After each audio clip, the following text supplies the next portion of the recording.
sent in notification towards the end of last week that should be in cabinet today.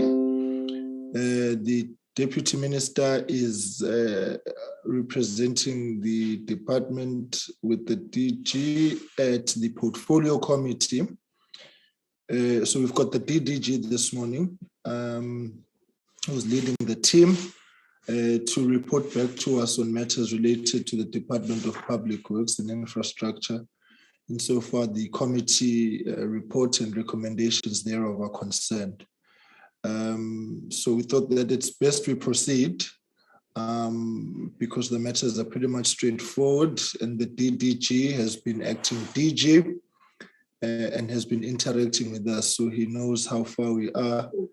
And also the challenge is that when the apologies come, it's always difficult to get somebody else at short notice. And so the fact that the department made the necessary arrangements, that there's representation here, I think we can continue. So colleagues, welcome. Good morning. DDG, can we hand over to you? Then I hope you've been given the sharing rights, and then you can put up your presentation, and then we'll take questions afterwards. So colleagues, good morning and welcome to our meeting this morning. Department of Public Works, led by the DDG this morning. Welcome and over to you. Chairperson and members of the committee, good morning, and thank you very much, Chairperson. Chair, my colleague Mark. Recording in progress. Will be beaming the presentation. Mark, if you can please get the sharing rights and get us going, please. Let me know when you're ready.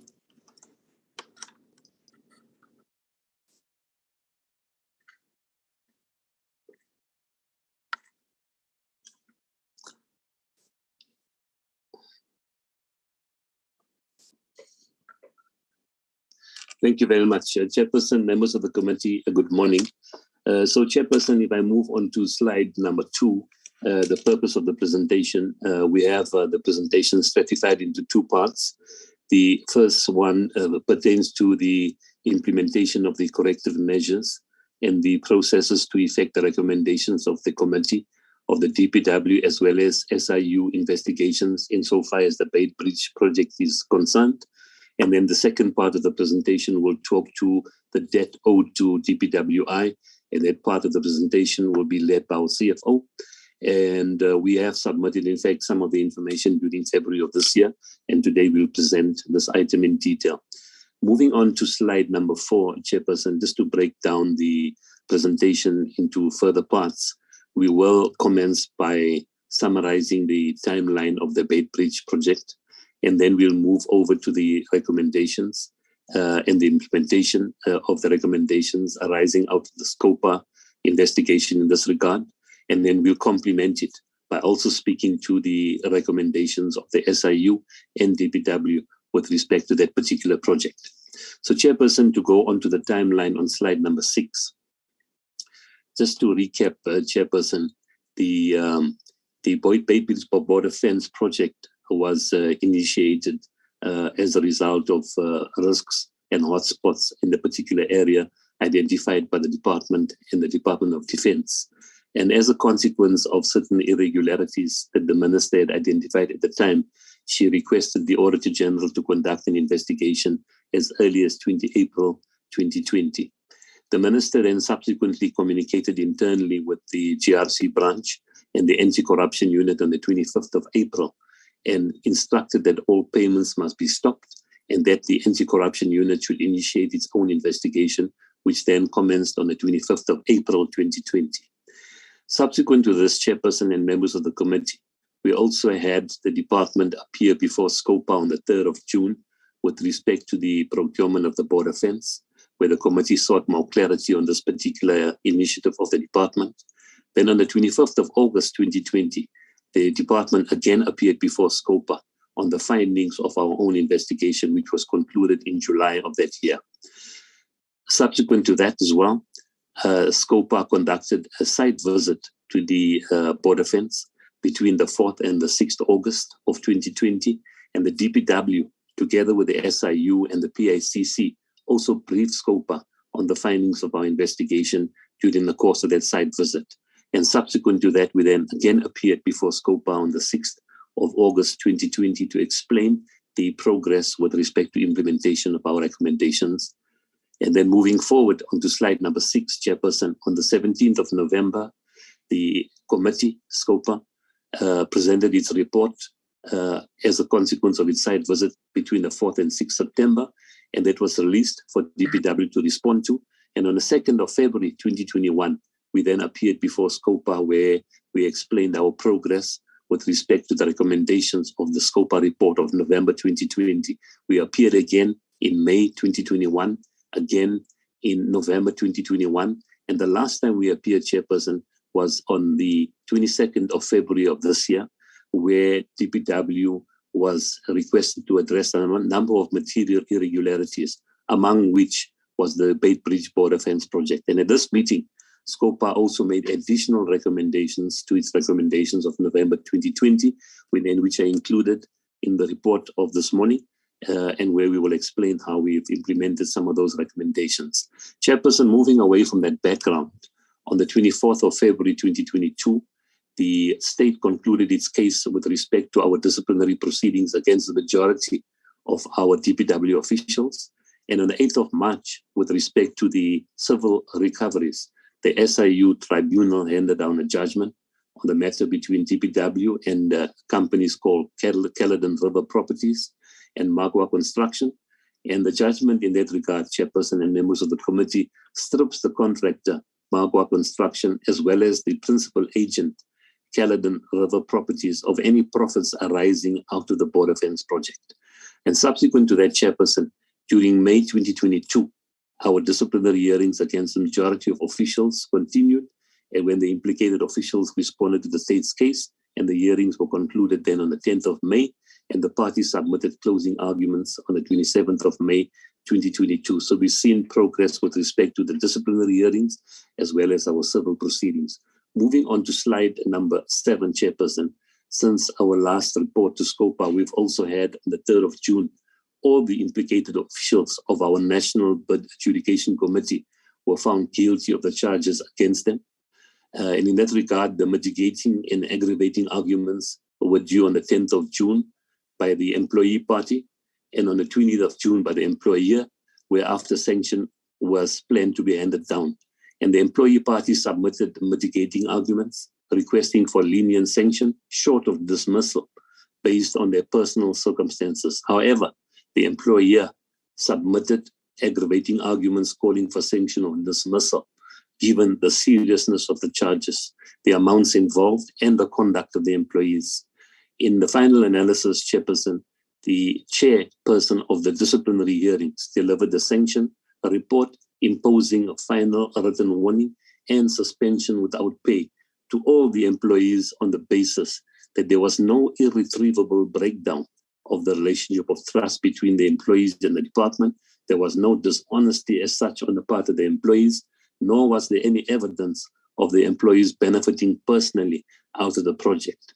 So the employee chairperson have accepted the sanction through their attorneys, and the acting DG has been briefed in this regard, and we're waiting for the final approval of the DG of that particular sanction.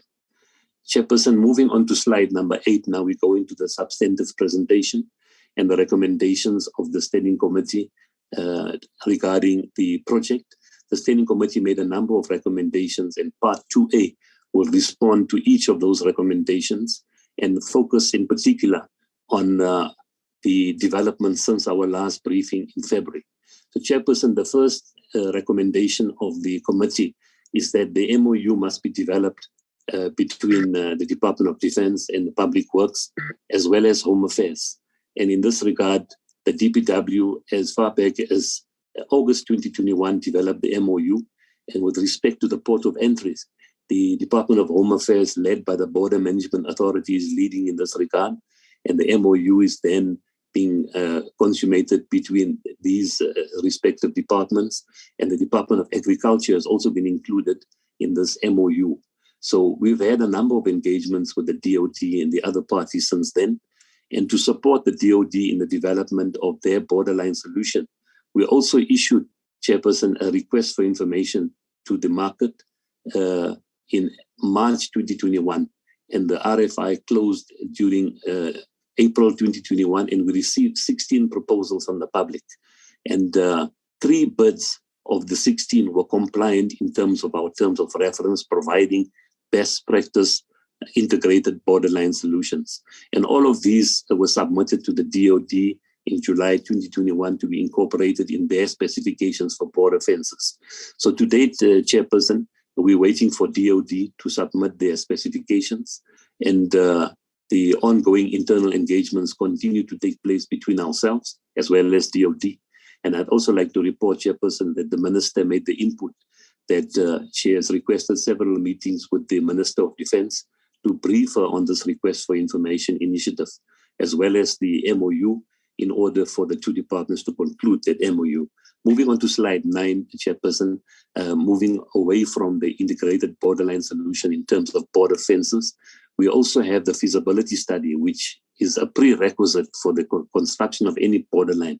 The feasibility study constitutes of the land feasibility, land ownership, and a mapping out of the land, looking at land ownership issues. And in February of this year, we completed phase 1 of this feasibility study project on the high-risk areas, which is South Africa, Zimbabwe, and Mozambique, as well as South Africa and Lesotho. And finally, South Africa, Eswatini, and Mozambique. And we submitted the feasibility study reports to DOD on the 1st and 2nd of March this year. And in the same communication, we requested certain information from DOD regarding their capital funding confirmation, as well as the user asset management plans. Subsequent to that, Chairperson, as late as August this year, at the JCPS DG cluster meeting, the DPW presented what I've articulated to the JCPS DG cluster and explained the importance of an integrated approach to developing border fence solutions between all the relevant stakeholders. So that is the level of progress there, Chairperson. We are awaiting the conclusion and the response of the Department of Defense in this regard. Chairperson, moving on to item number 2, which is the physical defects must be rectified in line with the applicable regulations. We've reported in the past that the technical conditions report was finalized and the fence was found to be unfit for purpose and in material non-compliance with its own specifications, and the decision was taken not to repair what is considered a wasteful exercise. So moving on to slide number 10, Chairperson, and recommendation number 3, the SCOPA recommended that legal action must be taken against all implicated companies and that processes must be put in place to recover the money paid, and all of this must be set in motion. The Chairperson, I want to explain that the SIU launched an application on the 23rd of September 2020 already to freeze the bank accounts of all the companies involved in the border fence project, and the tribunal made an order that the service providers would not receive any further payments from the department. With respect to criminal matters, Chairperson, the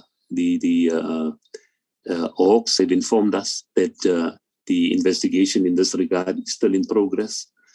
We've made further inquiries and we provided all the records to them as early back as July 2021. And as a result, the lead investigator has raised the criminal case way back in July 2021. And we have the case number, but we were informed before this meeting that the investigation is still ongoing. And there are engagements now between the Hawks and the NPA. So we await further progress in that regard. We have the colleagues on the SIU, and I'd like that they also make an input at some stage on this item, Chairperson. With respect to the recovery of funds, Chair, on the November 2020, the SIU, on behalf of the state, instituted proceedings against the companies, Cattle and River Properties, trading as Magua Construction, as well as Prof Team with the special tribunal. And the application was opposed, and the matter was enrolled to argue jurisdiction at the time as a point in limine. However, the matter was then heard on the 26th of January 2021. And the tribunal in February dismissed all of these points in limine. And on March 2022, the tribunal judgment was handed down. The judgment strips the contractor, Magua Construction, and the principal agent, Caledon River Properties, also known as Prof Team, of any profits arising from the Bay Bridge border fence project. And at the time, we were on the verge of appointing experts to calculate what the true cost of the projects were, so we could effect this particular ruling. But we've since been informed that on the 19th of May, there's appeal was launched, first of all with the tribunal, but it was dismissed on the 7th of September 2022. And now we are informed that there's another appeal at the High Court by these companies against the ruling of the tribunal. So we've come very far here, Chairperson, and we have an appeal by the respondents. Moving on to slide number 4, and the department writes to National Treasury and effects a process of restriction of the companies from doing business with government. I have Mr. Kevin Naik with me, Chairperson, who will make the input. He's from the SCM. Kevin, can you please come in? Good morning, members and colleagues. Yes, I want to just give progress on that particular matter. Last year, the department engaged with National Treasury to restrict MAGWA and Prof team in terms of the preferential procurement regulation of 2017. National Treasury therefore restricted the companies, and in September 2021 for a period of 10 years.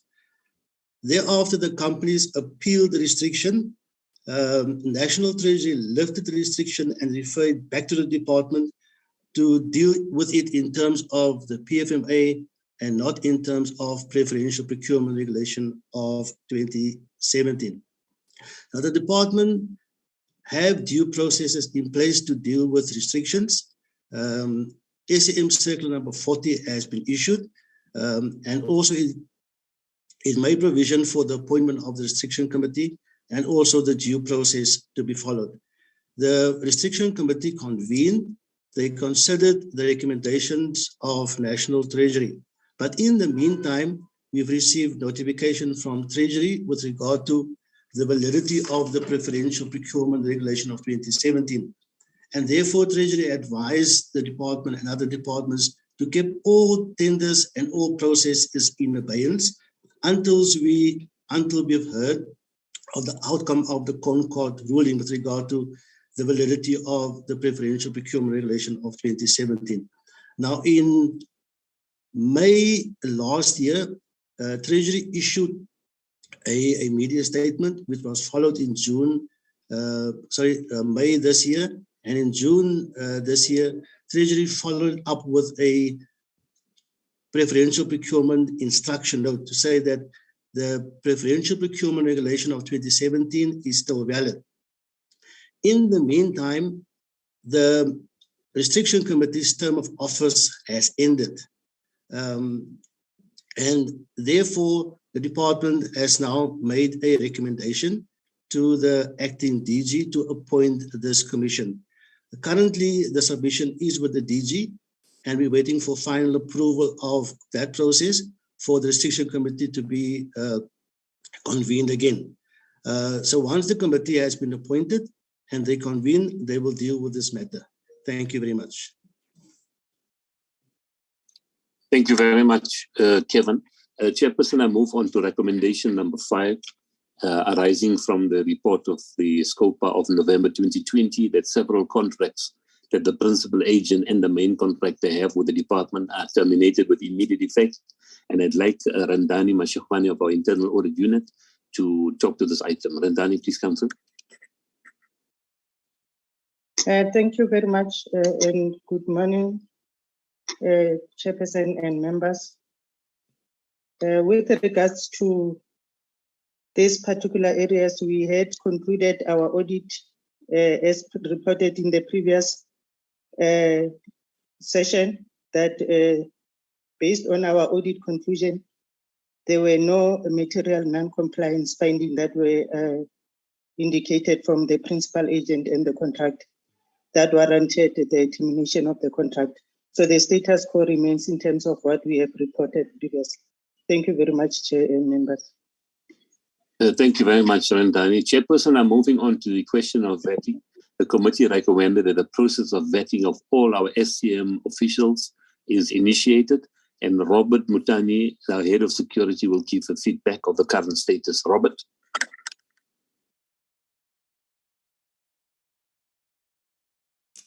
Thank you very much, and good morning to honorable members of SCOPA. Yes, we were instructed to conduct security vetting on the remaining or outstanding officials, which were 253 in numbers for the 2021-22 financial year. And we can proudly indicate that, yes, we fulfilled the project. All 253 of SCM officials were vetted. And so far, we have received 23 security clearances from the SSA. And what needs to happen now is for SSA to conclude the process of polygraph examination, as well as issuance or denial of security clearance. Thank you very much, Chairperson. Thank you very much, Robert. Chairperson, the next recommendation pertains to civil recovery, which I have covered in part. It recommends that all steps are taken to ensure that monies owed to the state can be written off as irrecoverable. And in this regard, the department, of course, it placed a moratorium on all payments to the service providers. And in 2022 March, the tribunal, of course, handed down the judgment on the matter. And as I've explained, they appealed the judgment on the 19th of May, which was dismissed with cost on the 7th of September. But subsequent to us preparing this presentation, we were informed that there's now an application against the decision of the tribunal before the High Court.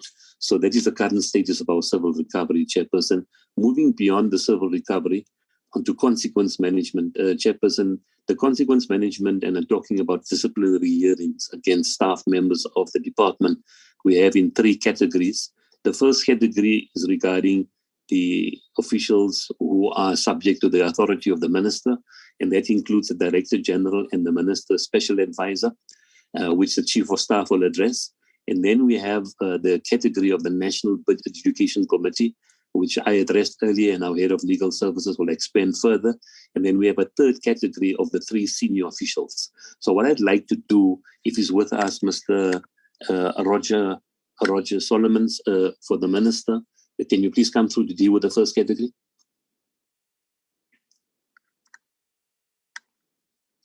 Mr. Solomons, are you there? Chairperson, let me call Chris Makhoba, Head of Legal Services, to deal with categories 2 and 3, and we'll then take Mr. Solomons thereafter. Mr. Makhoba, please come through. Thank you, DDG. Good morning, Chairperson of SCOPA and honorable members. Thank you very much. The second category, this relates to the NBAC officials. DDG has reported that the hearings were concluded on the 10th of May, and parties were required to submit mitigating and aggravating factors by the 27th of May, 2022. And the chairperson considered and delivered the verdict. The verdict was that the employees were all found guilty on all the charges. And now,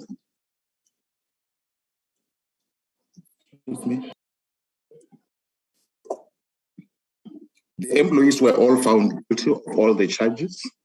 And now we have prepared a report that went to DG. The chairperson has since meted out the sanctions, which were ranging from suspensions without pay and final written warning. Now they differ. In some cases, it's 2 months suspension without pay and final written warning. The considerations made by the chairperson imposing the sentences was looking at the issue of rank, seniority of the employee, the involvement and the participation in the matter, and all the report has been given to DG to consider and approve. Once approved, all employees will be served with their letters. Now, on the second category, chairperson, if you'll remember very well, it was postponed sine die by the chairperson based on the application which was filed by one of the employees.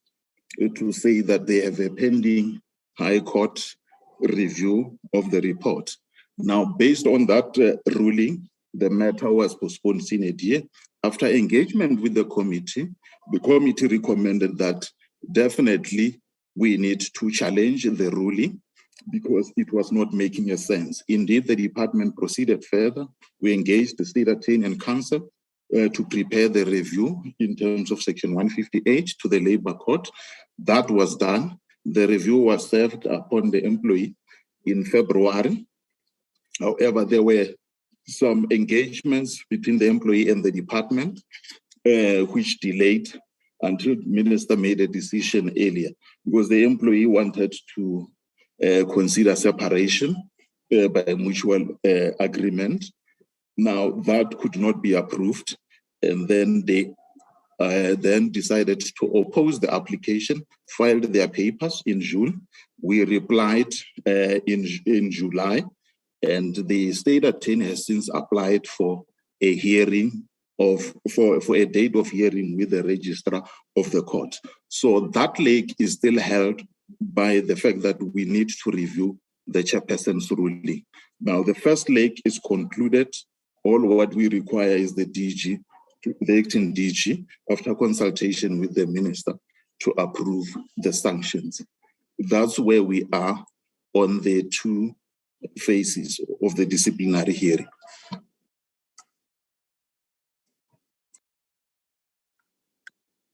Thank you very much, Mr. Makgoba. Chairperson, we don't have Mr. Roger Solomon's Chief of Staff on the platform. If I could ask for your indulgence and allow the Minister to respond in writing insofar as the advisor and the DG is concerned, Chairperson, with your permission.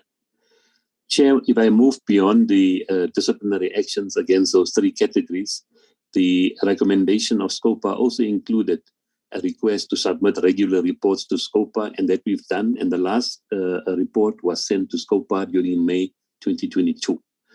And then finally, in the first tranche of recommendations, SCOPA recommended that the department support the SANDF to deploy optimally to perform their mandate along the borderline.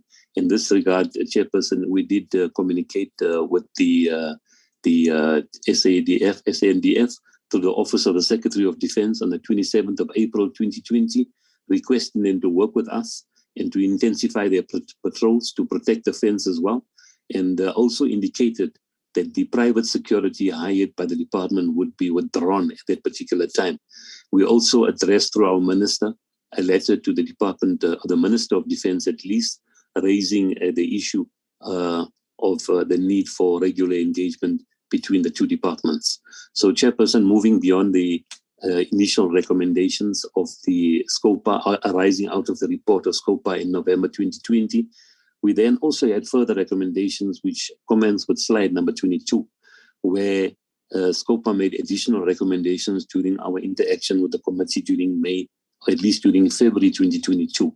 And this on slide number 22, Chairperson, this refers to consequence management, the extent to which we are prosecuting discipline in the department, and also whether or not we are referring all our cases to SEPs where criminality is identified. And Chairperson, in this regard, I'd like to report that the department works closely with the SIU. We've had a number of proclamations over the years, and as regards consequence management and discipline, we have 91 disciplinary referrals we received from the SIU, of which 9 resulted in dismissals. We've also had 292 criminal referrals to the SEPs and the NPA by the SIU, and currently we have 1.4 billion rand of civil recovery that are at various stages of recovery, of which at this date, 129 million has physically been recovered, 378 million is in the courts or summons has been issued, and 466 million has been referred to the asset forfeiture unit. So with respect to the SIU, we have almost 300 criminal referrals, and the strength of our work with the SIU is seen in the civil recoveries where overpayments are identified. With respect to our own anti-corruption unit, Chairperson, during the last financial year, the unit conducted 30 investigations that were resulting in 42 officials referred to disciplinary action, There were 10 criminal referrals to the SEPs for possible fraud or corruption offenses. And our legal services are also in the process of recovering 4.3 million in fruitless expenditure from suppliers and contractors. We've also had 3 entities and their directors referred for restriction due to fraudulent conduct. Chairperson, one of the difficulties we've had, and we've been quite candid about it, is that the extent and the progress from the SEPs in investigating our referrals is very poor. And we regularly communicate on an accounting officer to accounting officer level, and in the past, as well as minister to minister. And the last one on record is on the 8th of April, 2022, where we communicated to the SEPs with a list of all our cases and asked for progress in that regard. And the progress is coming back slowly, but the level of achievement and positive outcome is quite poor. So, Chairperson, our branches, including our SCM, all affected branches in the department, and we'll deal with this in the last slide as well. From a prevention point of view, all our branches are required to implement the systemic recommendations of the investigators to improve the processes and to prevent recurrence of irregularities, fraud, and corruption. And we also account for this before our audit committee. Chairperson, moving beyond that, there's on slide number 23, the protection of national key points and the question of insurance. The DPW wrote to the chairperson responding to this matter on the 2nd of March of this year, noting that the DPW is subject to the PFMA and therefore abides by the Treasury regulations, which speak to the management of losses and claims in terms of Section 12, and states that the state will pay its own damages and accident risks and be responsible for all claims and losses of state property.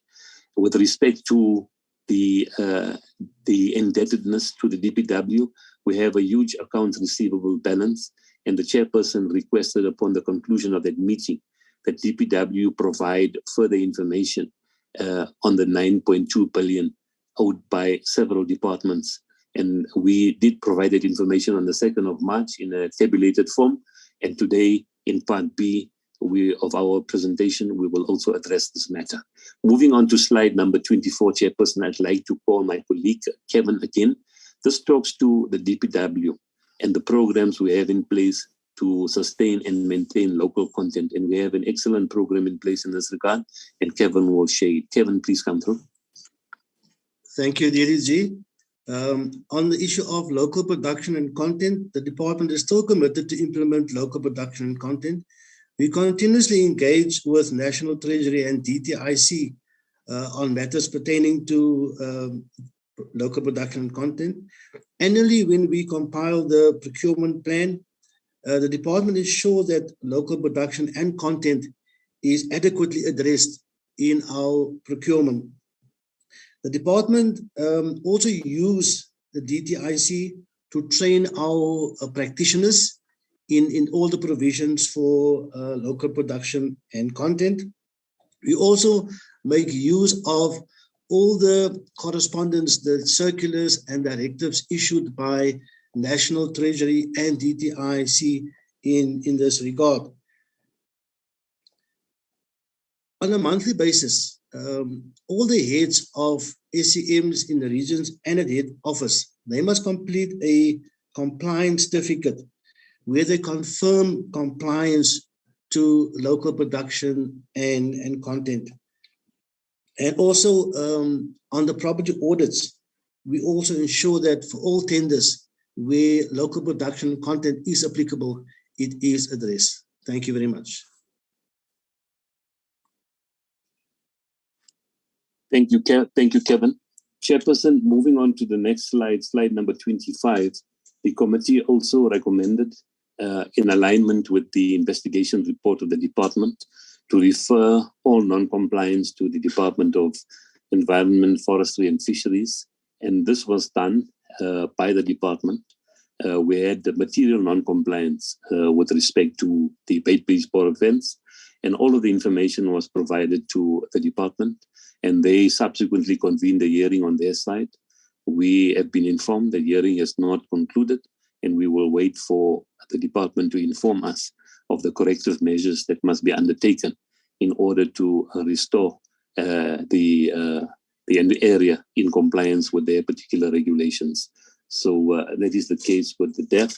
Moving on to slide number 26, Chairperson, we have the investigation of all the professionals by the two companies who engage with DPW. We've moved beyond restriction of their companies to investigation of the individuals. And we subsequently referred this matter to a number of professional bodies. And it finally found its home in the Engineering Council of South Africa, who commenced the investigation of all the professionals associated with the two companies. The latest, Chairperson, is that the EXA Engineering Council engaged DPW, indicating that it's not only the professionals associated with these two companies, but also the professionals working in DPW they have included in the scope of their investigation. The last we've heard before coming to this meeting, Chair, is that the investigation has been concluded and already been endorsed by their investigation committee, and the report will now be tabled with the EXA Council for approval prior to release. And that is at any moment we expect to receive the outcomes, Chairperson. Moving from that particular issue, Chair, one of the important interventions we've made through the experience of the Bait Bridge Border Fence project in particular, but also all our construction projects, Chairperson, they seem to suffer the same symptoms of delivering projects that are not on time, not of the right quality, not within budget. And we've introduced training to respond to some of these deficiencies, especially on SCM, to ensure that the SCM process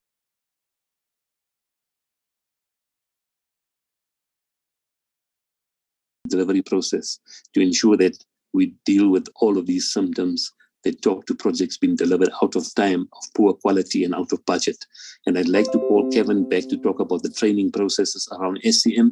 And then we have Mr. Nkosana Kubeka, Chairperson. He's our infrastructure delivery expert in terms of methodologies, and he'll talk about how we are improving and developing capacity and controls in the department in order to alleviate some of the negative outcomes of this particular project. So first Kevin, followed by Nkosana. Colleagues, please come through. Thank you, DDG. On the issue of professionalization, the department engaged with National Treasury, who is spearheading this whole process of professionalizing SCM practitioners. The department already engaged with them, and we'll continue in this engagement to ensure that all our practitioners within the department follow the route of professionalization. On the issue of training of the bid committee members, on a continuous basis throughout the year, the members of the bid specification committee,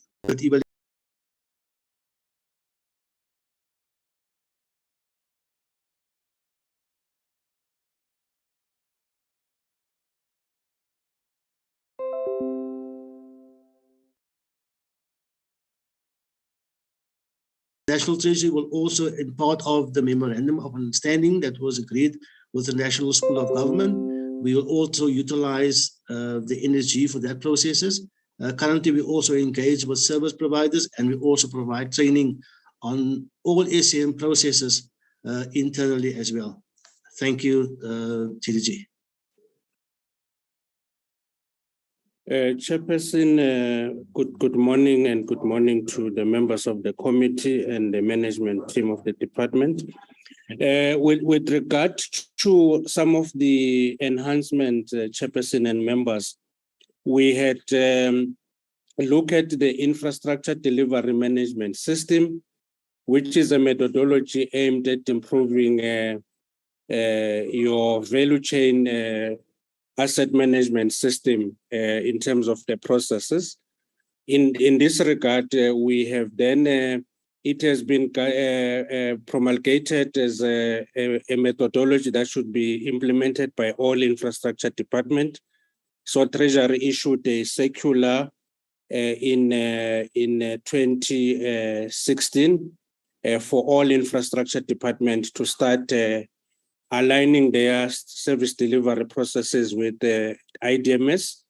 So we have then developed the new operating model of the department with new business processes, and we've developed some standard operating procedures in full alignment with the framework for infrastructure delivery and procurement management. We have since put all these new processes within our server. We had to align chairperson and members with the new ISA, Sustainable Infrastructure Development methodology, which look at the single entry for all ready projects. So as part of the portfolio planning, we had to allow that alignment. So we will be rolling out these new SOPs from 1 April 2023. So as part of the IDMS, there are SCM processes that have been enhanced and aligned to FIDPIM so that we focus on the governance and decision-making and aligning to good management infrastructure procurement delivery system. So this is what we have put, and we are busy, chairperson, setting up a function that will be running and rolling out this function within the department. And there will be training of all the officials between now and the end of the Q4 of this current financial year, so that we start with the implementation of this new system from 1 April 2023. Thanks, DDG Faisal and Chairperson. Yes, thank you very much, Chairperson and members of the committee. That brings us to the end of the first part of our presentation, Chair, asking that the committee note the implementation of the recommendations of the report of November 2020, that is the SCOPA report of November 2020, arising from its site visit between the 4th and 6th September 2020, and also to note all the ongoing processes in effecting the recommendations, both of the SCOPA report as well as the DPW and SIU investigations. So, Chair, that brings us to the end of the first part. We have the debt owed to DPW and the top 15 client departments, or the debt to DPW. I'll hand back to you, Chairperson. I'm not sure if we should add the second presentation or take questions on the first one, Chair, but we hand back to you, and thank you very much. Thank you very much, colleagues. Maybe should we take the second presentation and then we can deal with them simultaneously, interchangeably, just to manage time. Yes, Chairperson, thank you very much. Okay, Chair, we will take both presentations now, and questions will come for both. Thank you very much, Chairperson. We have Mandla Sitole with us. He's our Chief Finance Officer. He will conduct the presentation on the debt owed to DPW. Mandla, please, if the colleagues can give Mandla the hosting rights, he'll be in his presentation. Thank you so much, Chairperson. Good morning, Chairperson and members of SCOPA and colleagues. I don't have the right to share. Can somebody give me the right to share?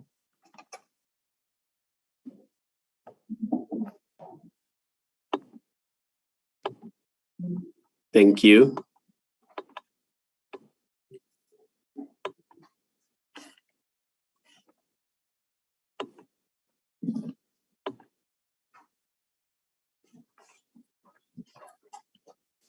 I'm not sure if members can see the presentation before I proceed.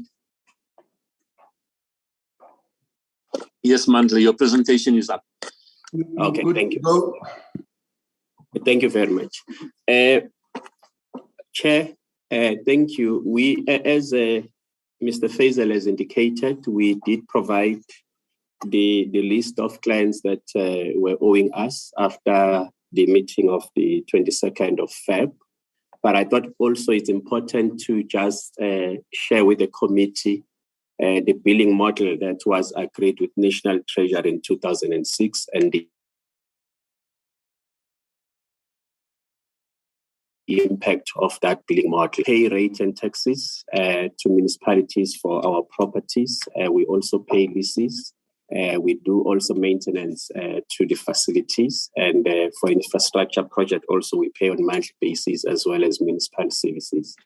So to provide this service, we spend an average of 876 million per month. So given that clients take 60 to 90 days to pay us, on average for 3 months, we basically spend 2.6 billion, whereas clients take 60 to 90 days to pay the department, resulting to an outstanding balance of 10.1 billion, which I will outline in the next slides. What we then did, Chair, we requested Treasury to intervene because the budget is with the clients. So we requested Treasury, we've been requesting actually over the past 2 years now to ring fence all accommodation budget of the client, sorry. Sorry, Chair. So that process is still underway. We are engaging Treasury. They requested further information, which they are considering. Then the other request that we have made through MINMEC, it's for the infrastructure budget to come back to DPW because we are the landlord of the state. So that request was also provided to National Treasury. They are also considering it. Then we also requested Treasury to issue an instruction note to all clients departments to pay in advance, given that the clients take time to pay, and yet we have to pay for the services that we render, including municipalities. Then Treasury also recommended that we must implement a user charge model, which we have implemented. However, that process also is not yielding the results that we expect. Then Treasury also recommended that we must develop a billing framework agreement, which we did. The intention of that agreement with clients was to bill in advance for all portfolios, to resolve disputes within 30 days, to stop paying for the services where clients are not paying. However, clients were reluctant to sign that agreement. Only 3 departments signed that agreement. The impact of this model has created long outstanding claims. Hence, now we are requesting Treasury to review this model through ring fencing of the budget in certain areas to get that money direct. It must be appropriated to the department. Then other clients have been complaining that their budget has been cut by Treasury. As a result, they are unable to pay.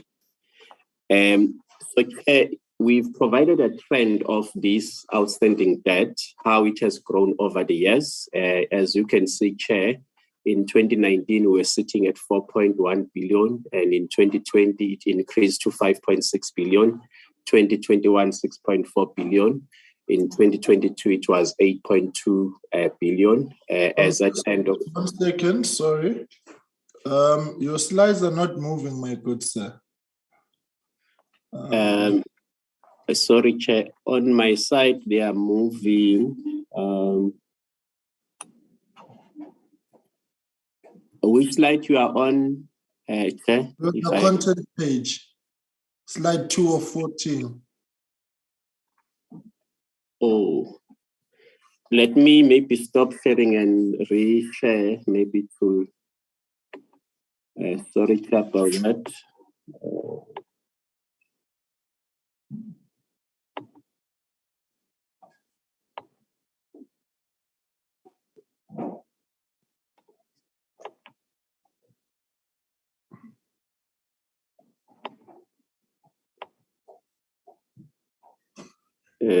I seem to have a technical problem now, Chair. Okay, there it is.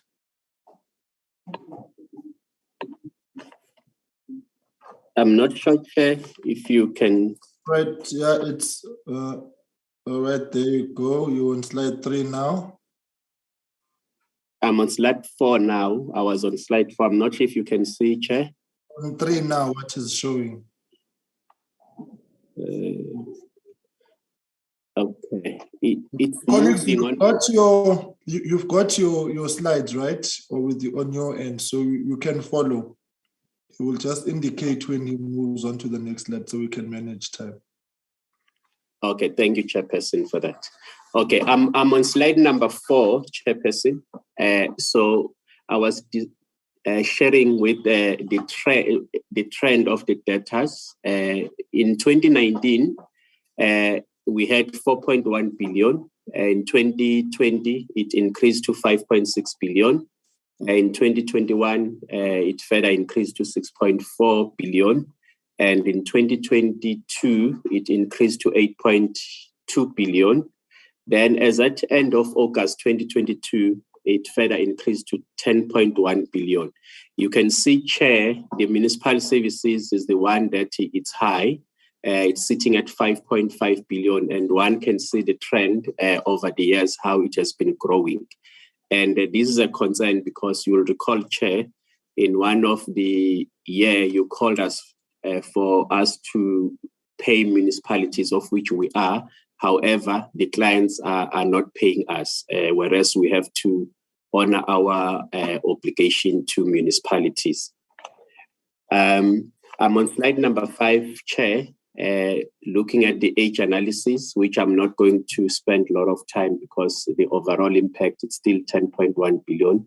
But this is just to demonstrate how long the client's department takes to pay us. You can see within current, it's 866 million, 30 days, 1.5, more than 60 days, 503 million. Mandla, you're not moving. You're still on the slide with the billing model, slide 3. I thought the chair said I must just indicate because on my side, I think there is a problem. So I'm just indicating that I'm on slide number 5. Yeah, I think proceeding that way because we will end up now spending a lot of time on the technical glitch. Okay, thanks, Chair. Then I'm on slide number 6, Chair, which I'm not going to deal much because this is the information that was shared with the committee in March after the meeting. The slide that I'll focus on is the next slide. But what I want to emphasize on this slide is that end of January, the clients were owing us 9.2 billion. There was an improvement in terms of recovery because ordinarily clients, they will begin to pay in March. As a result, the closing balance was sitting at 8.3 billion. Then I'm on slide number 7. That's the slide that I will spend more time because this is the update where then the committee wanted to know what progress are we making.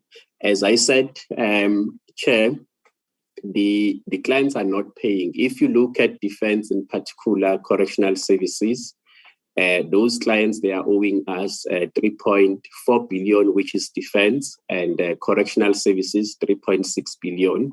And they are disputing, defense is disputing 2 billion, correctional services is disputing 3 billion, and there are details, Chair, that will be provided.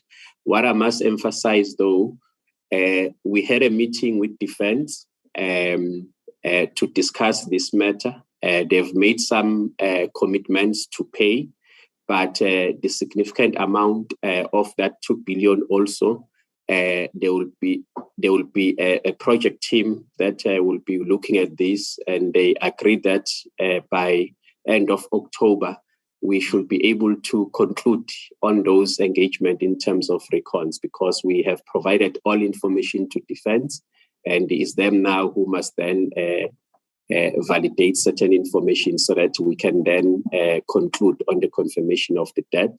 Similarly, with correctional services, we had a meeting with Treasury because Treasury wanted to intervene on this matter.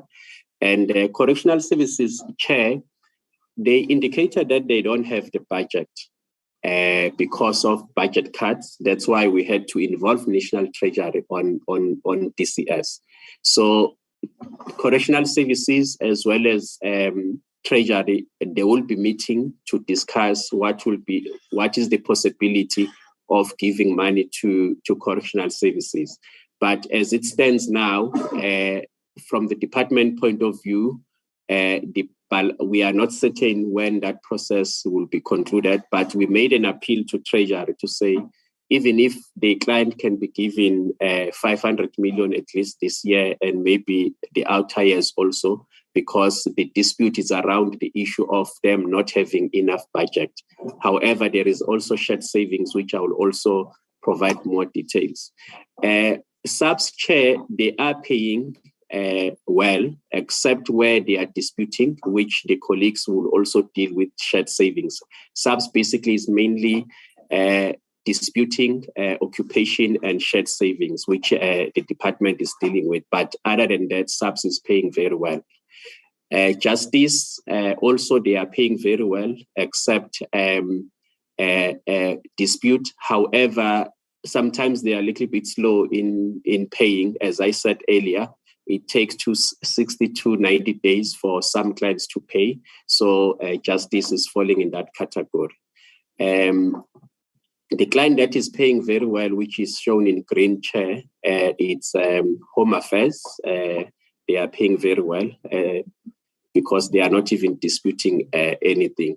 So, Chair, out of these top 20 clients, as you can see, Chair, on slide number 7, these clients, just the top 20, they are owing us 10 billion. As I indicated earlier on, the total debt is 10.1 billion. So 99% of what is outstanding is owed by the top 20 clients, and the security cluster owes 8.2 billion, which is basically 82% of what is owed. And the same clients also, the dispute is sitting at 6.1 billion for security cluster, which represent 87%. Then, Chair, the next slide is slide number 8, which then summarizes all the disputes, but there are details which I will allow all branches to give you more details on each category of the dispute. But overall, the total disputes is 7.6 billion, and there are different categories. On infrastructure is 160 million, on municipal services is 2.3 billion, on shared savings is 2.4 billion, private leases 899 million, on state-owned is 1.8 billion. So in total, it's 7.6 billion. So out of the total debt that is owed of 10.1 billion, 7.6 billion of that amount is disputed by the clients for different reasons, which the colleagues will then explain, which represents 75% of the total outstanding debt. And also the security cluster is the one that is dominating, as I indicated earlier on. 80% of the dispute is disputed by security cluster departments. I'm now on slide number 9, and I will allow DDG Rams or Chief Director Rams Morris to then take the chair and the colleagues through the leases, what are the nature of disputes. Morris, if you can comment. Thank you, CFO, and good morning to the chair, honorable chair, and honorable members and colleagues. I'll quickly go through the slide number 9, which consists of the areas that which relate to private leases with landlords for these specific user departments that are cited in there. The first one being the Department of Transport. Their head office, which is in Pretoria, they are owing us an amount of 116 million. The issue there is about the space, which they contest that it is not the entire space that which they are occupying. Part of that space used to be occupied by subs, which has since vacated the space. But according to us, it's also the space that which some of which is occupied by the Department of Transport. Remeasurements were done twice by the Department of Public Works, and then it confirms the actual space, but it was still contested by the Department of Transport. The last one, which we thought that we might actually have to give them another remeasurements, is currently being underway, which we are doing jointly with the Department of Transport. And as soon as that is completed, and then it will be based on that specific remeasurements that we will actually conclude on this matter and see whether it's still is still in agreement or is still in alignment with what we have in this contract. The second one is the issue is with National Treasury. They are also at their headquarters in Pretoria, 242 million. And this one was as a result of the list which we concluded in 2014.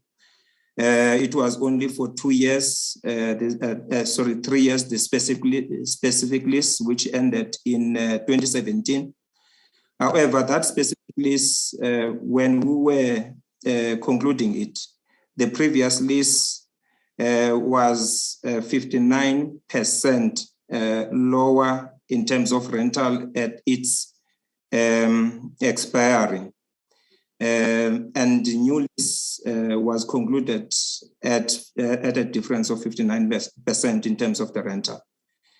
However, the amount which was concluded on was agreed with Treasury at the time, but they later reneged on it and said that no, they won't be able to sustain the repayments to public works on that list, and therefore whatever that balance was, we've been absorbing it as the department, resulting in this amount which is still there now of 242 million. We have had a number of engagements with Treasury, including the acting DG having engagement as well with Treasury on this matter. The third one is with regard to IPID, Independent Police Investigating Directorate. There is an amount for their headquarters as well in Pretoria of 128 million, which is outstanding. This one is with regard to a specific list that was signed around 2011. That list had issues in terms of the one building being exchanged with another because it was not procured for IPID, it was rather procured for human settlement, this specific building.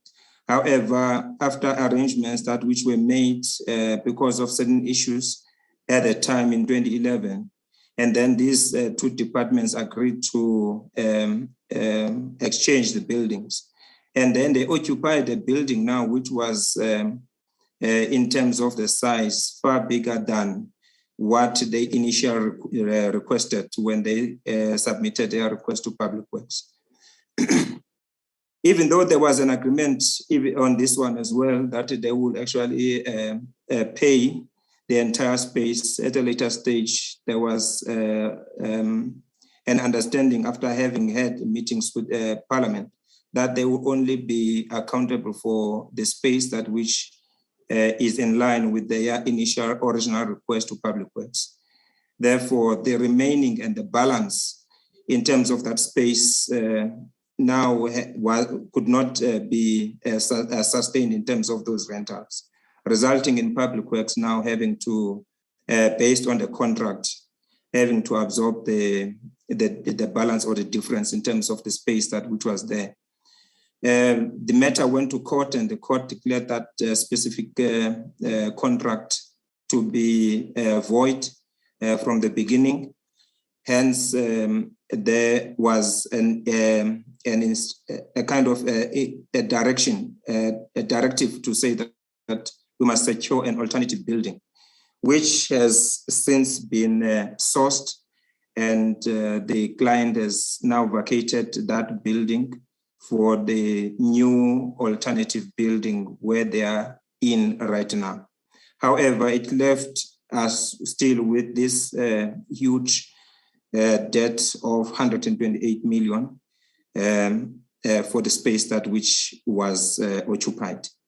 Human settlement is the fourth one. This one was also, it's a historical case where we have agreed to have the new accommodation of human settlement concluded with a specific landlord, and based on the lease agreement itself, we said the commencement date was inscribed with a specific date which was put in the lease contract. However, that specific date could not be honored because of certain delays in terms of the tenant installations that had to be done, and resulting in the commencement date not being in April, but rather in August. And then that difference of that amount was still due to the landlord based on the fact that we concluded that the commencement date in the lease contract, and then the landlord had done what it needed to do. But the delays were mainly from the client side, user department. The user department is of the view that they are not to be held accountable for the 55 million, because the commencement date was concluded between ourselves as Department of Public Works and Infrastructure, as well as the landlord, without them being in the contract. That is the dispute as well of that 55 million. The last one, the private lease defense, is between DPW and Defense. And this is just the issue of reconciliation in terms of the invoices that will be paid, but is still being engaged. We are still engaging with the Department of Defense in terms of those invoices and the reconciliation, so that the said amount can actually be recovered from the Department of Defense. I will end there, Chair. Thanks. I thank you, Maurice. Chair, we then move to slide number 10. Slide number 10 is the infrastructure. I'm not sure if DDG infrastructure has joined. We are on slide number 10, sorry, Chair. So on slide number 10, we have basic education. Maybe Mr. Faisal can just comment on the progress. Then Mr. Mokotu will then take us through the remaining three departments, which is DERCO, DOD, and Arts and Culture. Mr. Faisal, Yes, thank you very much. Look, Mantla, my comment is very short. This matter was referred to the Anti-Corruption Unit for investigation, and that investigation is still in progress. We are currently engaging the Department of Basic Education to procure further information. We expect the end of September, we will have an investigation report ready for presentation to the Minister. Thank you very much. Thank you, Mr. Faisal. Mr. Mokotu, are you there? Okay, if Mr. Mokotu is not here, on DERCO Chair, there is a meeting that will be scheduled with DERCO, because when we thought we concluded the whole process where we provided all the documents that they wanted, and we then received a letter which was sent to DG's office for the two departments to meet, particularly both DGs to meet in order to resolve the dispute of 81 million. And that meeting will be set soon, Chair. Then on DOD Chair and Arts and Culture, in the absence of the DG infrastructure, I think a written response will be provided there because there are technical things that I thought the DG will then provide. Then on slide number 11, Chair, is health, which is state-owned. I'll deal with that one. It's slide number 11. On health, Chair, the 45 million will be written off because we had to sign a settlement agreement with health. They were owing us more than 100 million, and both DGs then resolved that we need to sign a settlement agreement, which resulted to the client paying 66 million, and 45 million of that amount will be then written off. Then there is another 20 million, which the client is disputing on the basis of the devolution framework, where they were arguing that actually the devolution was not linked to specific property. Hence, we had to do itemized billing, which Treasury gave us 5 years. We are on the last cycle of that. However, all departments were to pay us as per the devolution amount.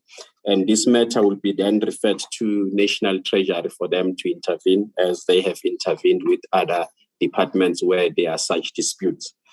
Then on shared savings, Chair,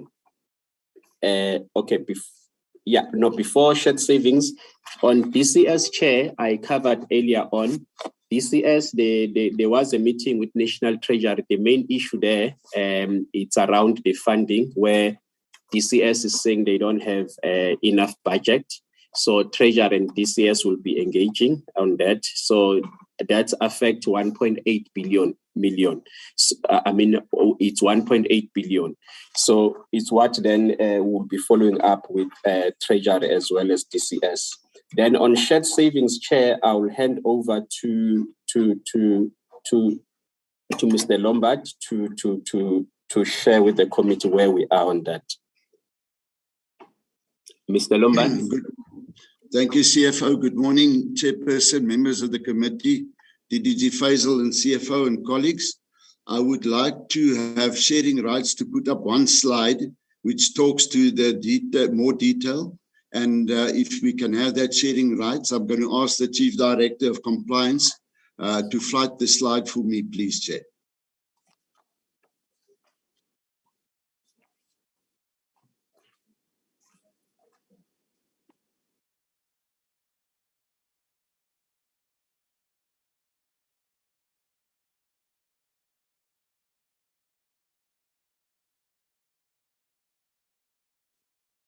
I'm still awaiting sharing rights.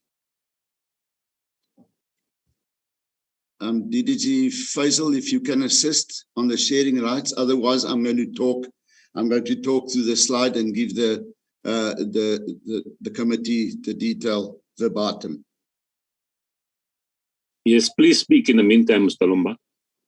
Thanks very much, Chairperson. Indeed, what we have done. Just 1 second.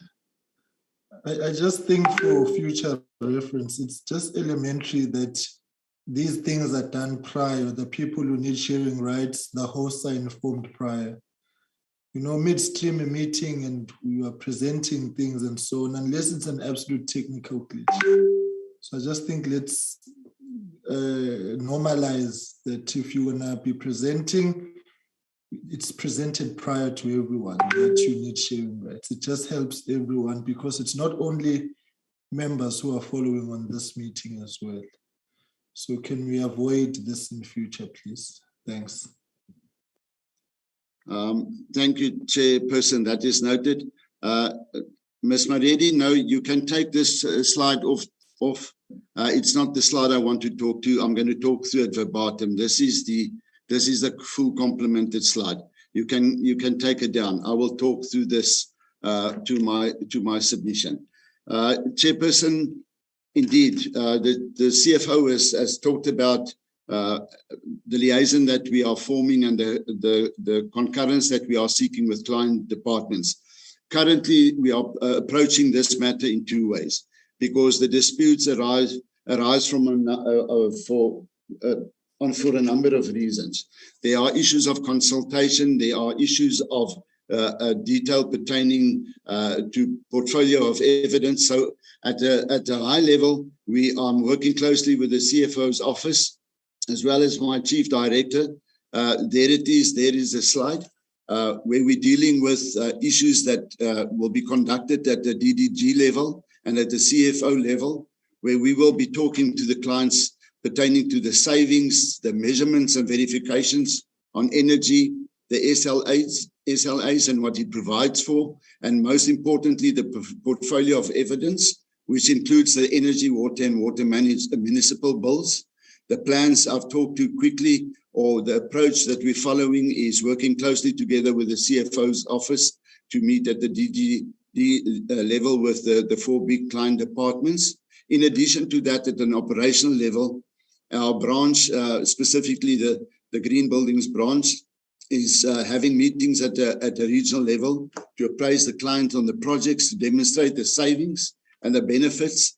to conduct site visits and visual demonstration of the technologies that was installed in order to get the savings up, and to develop an asset register in the department where the parties will be signing off pertaining to the service provided deliveries. In terms of progress, if you can just move up the slide a bit. Progress, we are conducting these workshops at the regional level in order to seek concurrence. 2 shared savings close-off workshops have been held in Cape Town as per those dates, and in Tata Regional Office. The Nelspruit one is planned, and Kimberley ones are planned for October in that fashion. The second bullet, Polokwane also in October, a date to be confirmed, Gqeberha, and Durban Regional Office in November. The last ones in December, and we will have all these closeout workshops completed by December. This should then cover the issues of portfolio of evidence and would assist us at the high level between the CFO and myself when dealing with the clients in order to demonstrate the portfolio of evidence and also the issues leading to the disputes. Thank you, Chairperson, and thank you, Ms. Maridi, for sharing.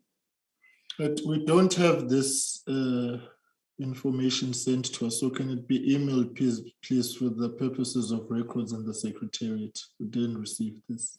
We will do so. Thanks very much, Chairperson. Thank you, Chair, and thank you, Mr. Lombard. If I can continue sharing, I hope.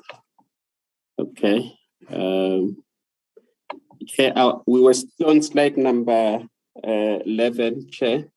The last on the disputes, it's municipal services for DOD of 1.9 billion. As I indicated, Chair, there is a meeting that was held with DOD recently.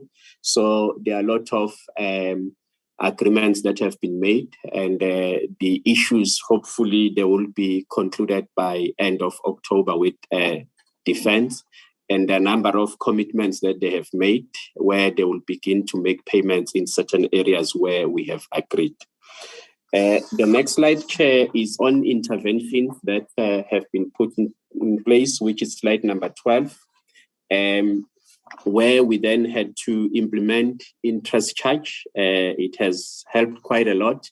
There are departments they are paying because we are charging them interest. I've spoken about billing agreement. Also, the intervention of treasurer, I've already addressed it in the earlier slides. Then I will then deal with ministerial intervention and FOSAT intervention and DG to DG. So on the next slide, which is slide number 13, the treasury one, Chair, I've dealt with. So what the minister has done also on her side, she issued letters to all ministers, which resulted to some clients paying as a result of that intervention. And some disputes also were resolved because of such intervention. What we also did, because of the claims that were escalating, defense has taken over paying of municipal services. If they didn't take over, I think the debt would have been worse. Because defense is our major client. Then the other intervention, it's DG to DG or CFO to CFO's meetings. Some disputes have been addressed as a result of such interventions, to the extent that the DG also presented to FOSAT. As a result of that, also number of clients started to pay. Some clients are paying on monthly basis. However, a lot of them also, they are not paying on monthly basis. Some clients, Chair, they complain about service delivery, which then they raise disputes even when it's not necessary, because maybe of the frustration on other areas. As a result, we don't then recover. Some clients do not have the budget. Hence, in some instances, we are engaging treasury where clients are saying they don't have a budget, which is beyond our scope, because it means we are fighting with treasury through a budget process, which is the responsibility of the clients, but we have to get into that space. Then, as I said, some clients have taken over municipal services, which have already addressed, Chair. Then the intergovernmental framework was developed as per the advice of Treasury. However, not all clients are signing that agreement. Then the impact share of these interventions, as much as we have intensified them, to the extent that also these issues are also discussed in a meeting where the Deputy President is a chairperson, because we were then complaining to say, we are paying Oscom now on time and municipalities, however, the clients are not paying. So that intervention also is playing a role. However, the debt is still high. Clients also are raising the issues of budget, as I indicated, and the Treasury is looking at that, how they can assist us in terms of ring-fencing, so that if there are any reduction of budget, Treasury indicated that no client must then reduce accommodation charges. DPWI invoices are not prioritized by clients' departments. Some clients only wait in March when they have savings, and throughout the financial year, clients will just report underspending. Come March, we see a lot of money coming, which is not a good thing to do. We also requested Auditor General to assist the department where they are auditing this department to check if these departments are even disclosing interest, which must be disclosed as fruitless expenditure. So we haven't seen a positive result also on that, but we'll continue to work together with AG also to assist us in that area. Chairperson, thank you very much. I've come to an end of my presentation. Thank you, Chairperson. Thank you very much. DDG, is that it? Yes, Chairperson, that is it, Chairperson. We will take the questions. Thank you so much. All right, colleagues, questions?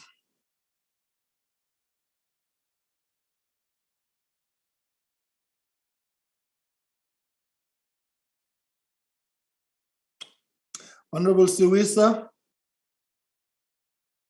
Thank you, Chair. Chair, can I keep my video down because of network problems where I am?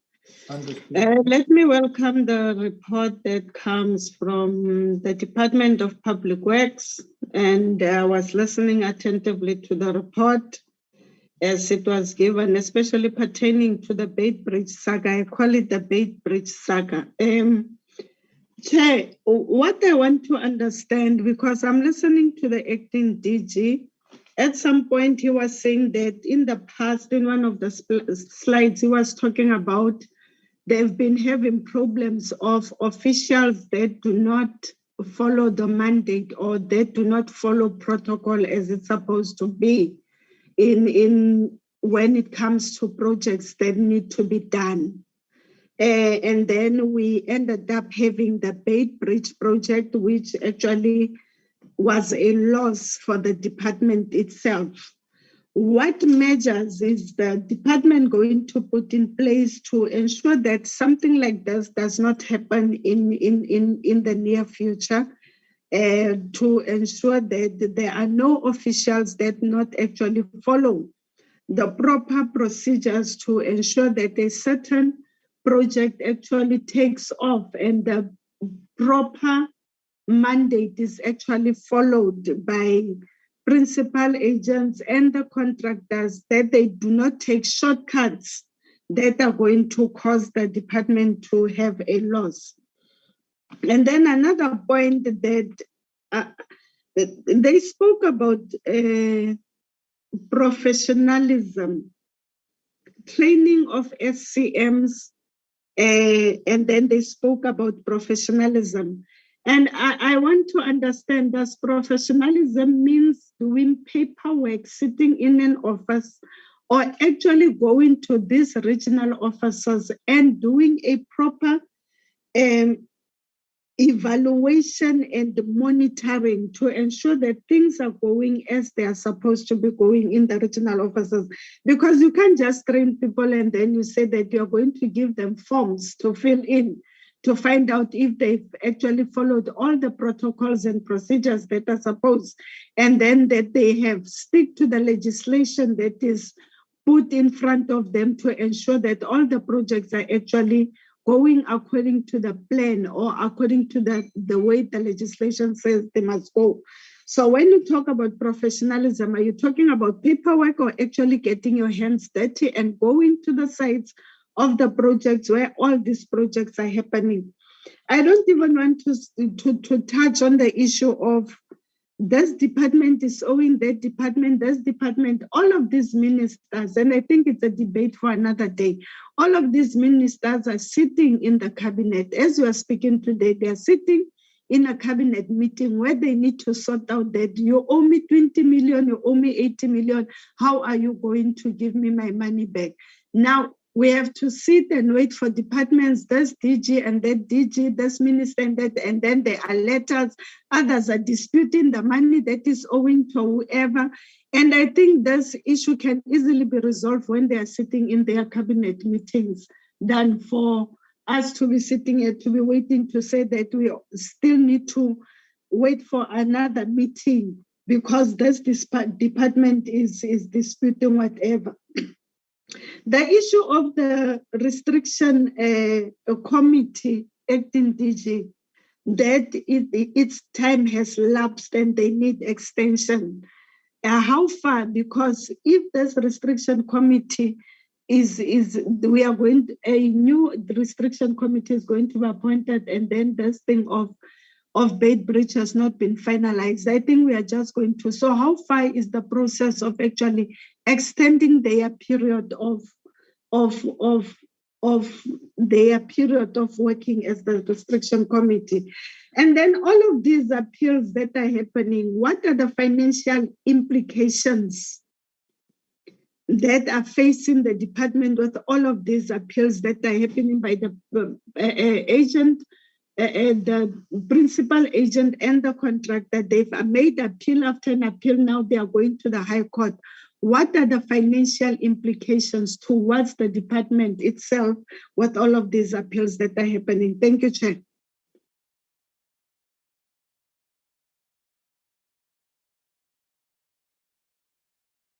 Right. Can we take Honorable Bucas and then get responses?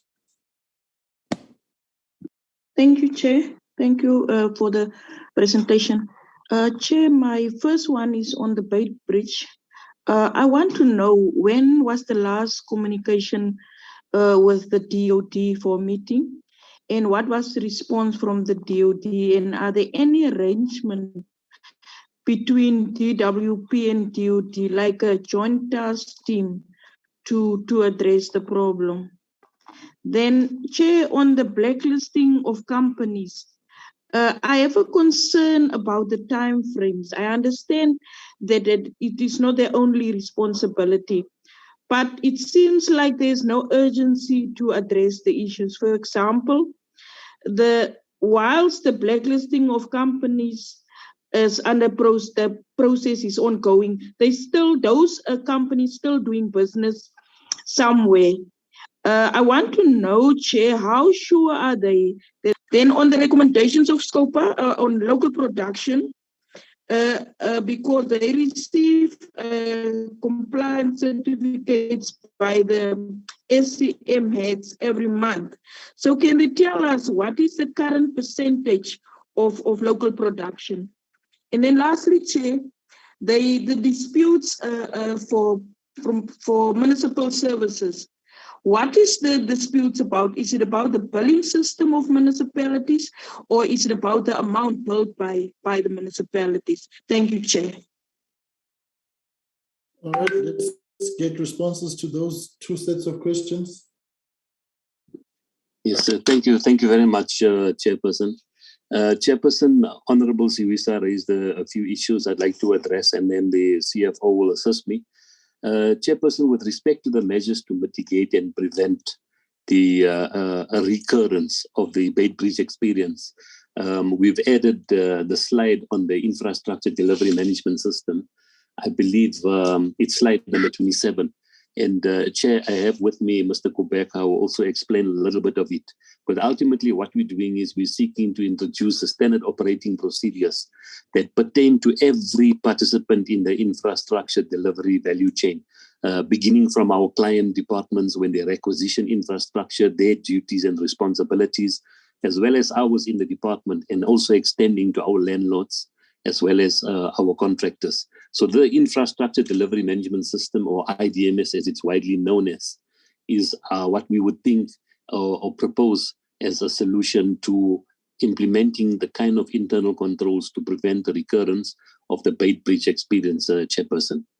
Chair, then Honorable Siwisa raised the issue of professionalism and paperwork, whether we are introducing circulars or whether we are actually going to the regions and getting onto the ground to engage.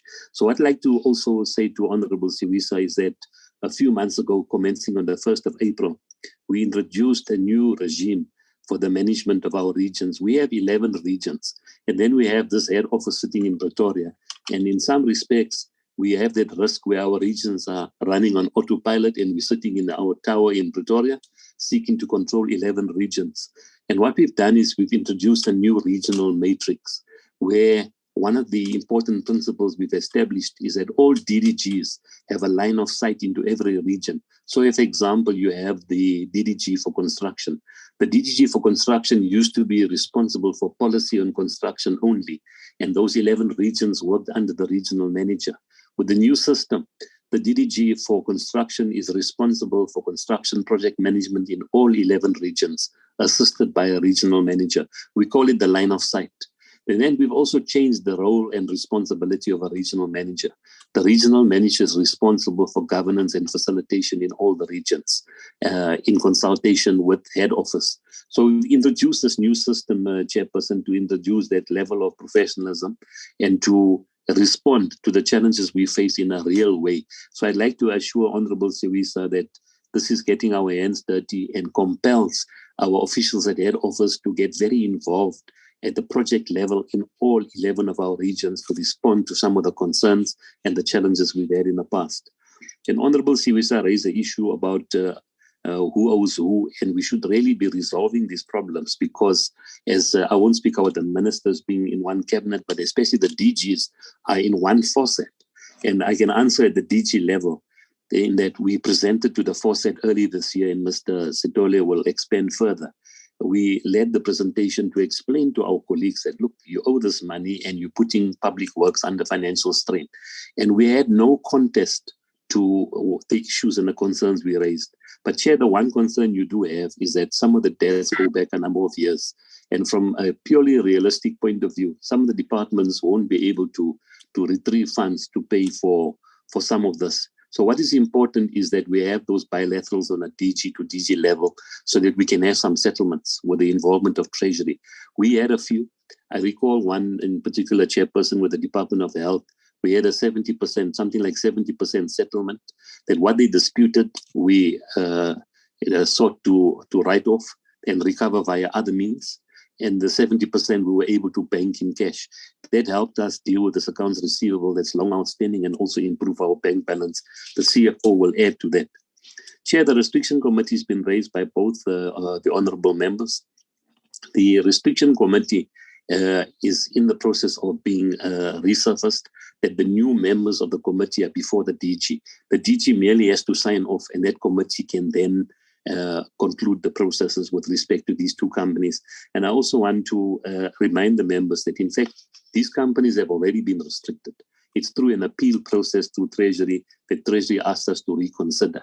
But this committee will then do so in a very short space of time. I would think in this current month they will sit, and the DG has been requested to conclude the process of appointing the new members. With respect to the financial implications, Chairperson, of Bait Breach, I'd like to report that the contractors worth just under 38 million, of which the department physically paid 21 million so far.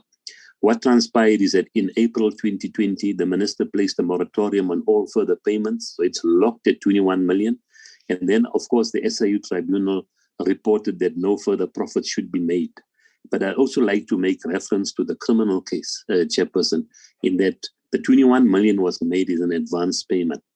And the criminal case is premised upon the fact that both the officials of the DPW as well as the principal agent made misrepresentations to the department to facilitate the advance payment on the grounds that goods were delivered on site and an advance payment was then necessary, when in fact no goods were delivered and no work started at the time.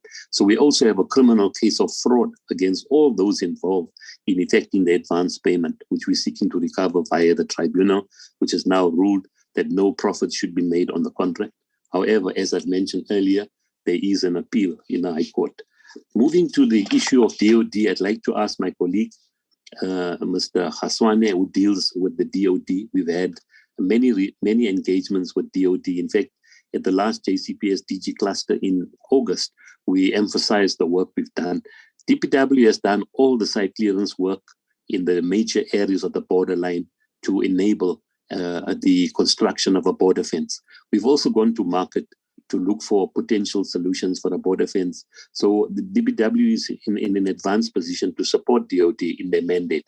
And Mr. Khaswane will explain the further engagements. I've dealt with the issues of the blacklisting. Ms. Pierkes has also raised it, and I've responded that I expect that to be consummated within a few days. And then Mr. Sitole will deal with the disputes regarding municipalities. But Mr. Khaswane, if you can please explain our engagements with DOD other than the JCPS cluster, DG cluster meeting we had last month, what other engagements you're having, and Mr. Sitole will then conclude, Chairperson. Thank you. Mr. Khaswane. Good morning, Chair. It's Supanala Nyoho, working with Mr. Khaswane. I'll just affirm the engagements with DOD. We do have a bilateral structure where we are discussing the issues relating to Bay Bridge and the plans that are required to realize the redevelopment of the infrastructure. There's correspondences that have been sent by Public Works, several to DOD. The last correspondence being the... Please, can you please come closer to your mic? It's not great, the audio. If you can please come closer to the mic, okay? Thank you. Sorry, am I audible now? It's a lot better. Please keep going. Yes. So the joint task team meeting that we had with DOD was on the 31st of March 2022, but we continue to meet them in the Border Management Authority structures, where we are having bi-weekly meetings under the BMA. And there's been a meeting between the minister and minister, which was on the 2nd of September. And we also penned a letter through the accounting officer on the 8th of April 2022. And I think the other engagement being the one referred to, which was with the JCPS cluster on the 18th of August.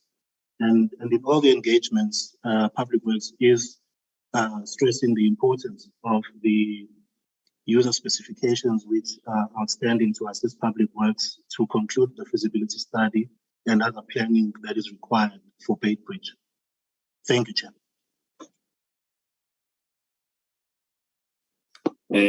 If I can respond, thank you.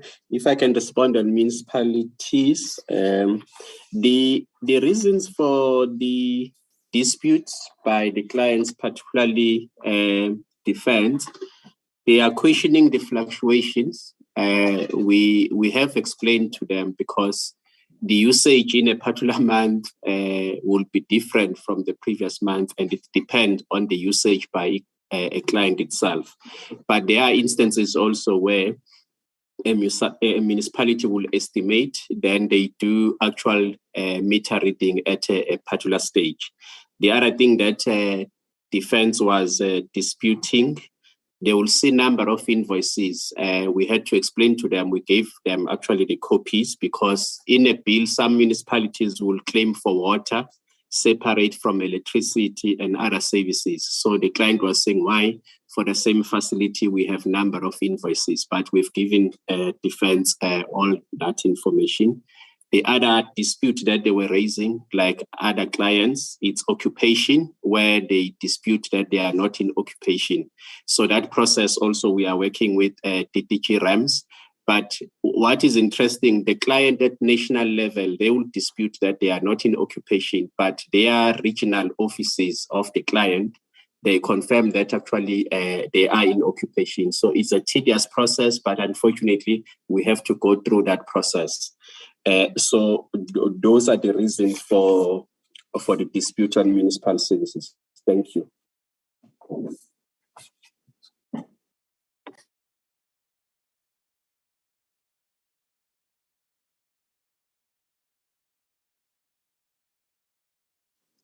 Chairperson, we hand back to you.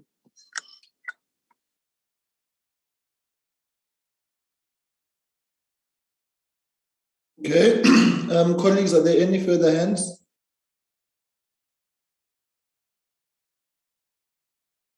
All right, DDG, the issue around the DG and the advisor to the minister, why is the person whom I suspect have been delegated to report on that not here?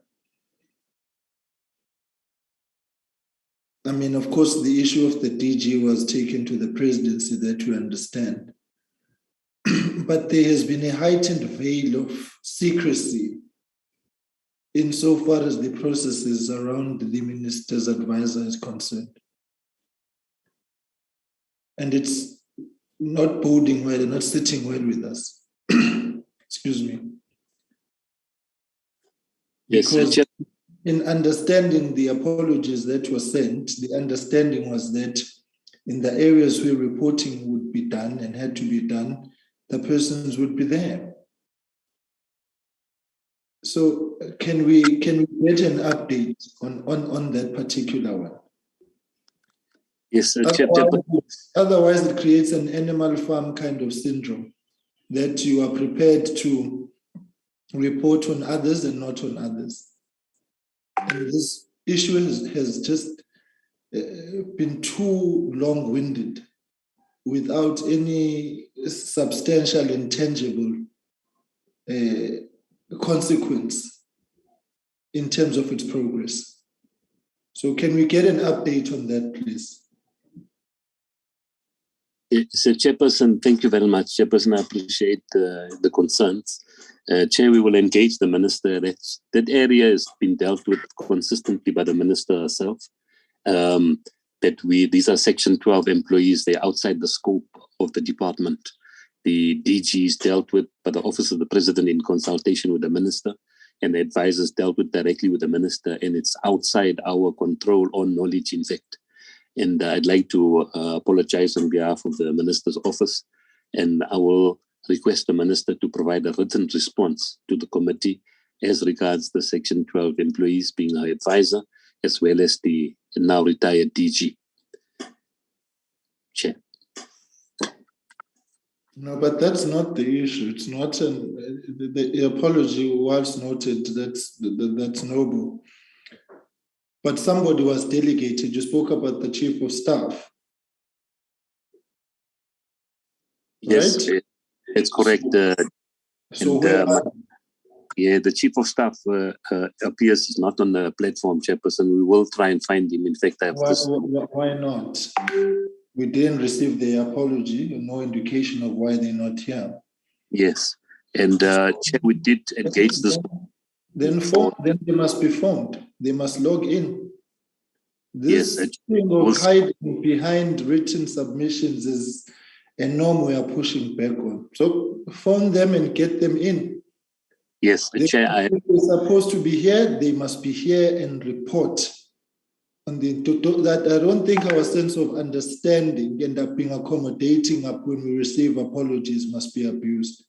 So they must be phoned and they must log in. Honorable Somya.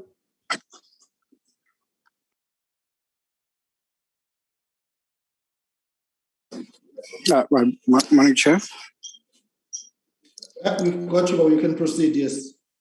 Yes. On these the contracts that relate to the occupation or non-occupation, delayed occupation, in property-related agreements. There's one that relates to, I think, the Department of Human Settlements, about 50 million rand, which is disputed on the basis of a stretch on the date of occupation. And the consultation between the department and the actual department, which is a user, which is a human settlement in this instance. Therefore, when I look into that, it looks like that there is some kind of a distance between the contracting section and the user departments, and that opens up the areas of disputes. The second thing is based on the fact that when you contract specifically a building, if indeed the lease agreement is based on the date of occupation with a specification, the responsibility of setting such specifications for occupation, is it the user department's responsibility? And therefore, the question of disputing the actual payment date, which is a result of such, and it might then lead into the fact that the actual contract capacity in the department could be brought into question. What is it that the department could do better in as far as that area is concerned? Because now you seem to pay for a building which is not occupied, and that borders closely to a fruitless and wasteful expenditure. Thank you very much, Chair.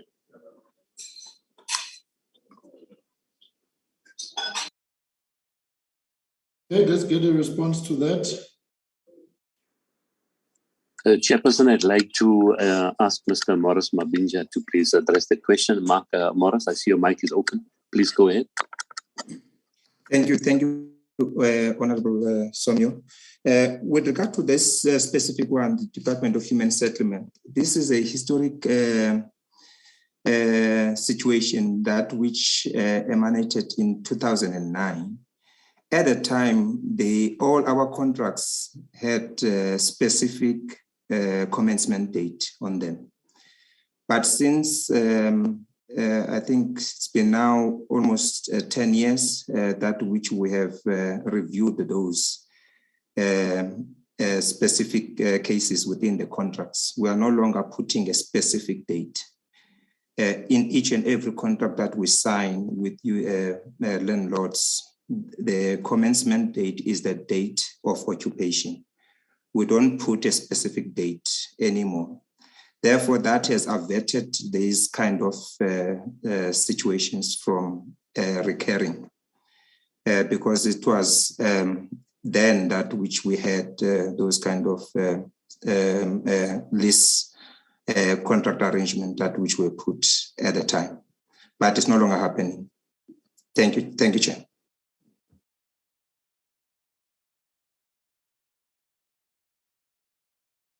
Is the follow-up, Babusana?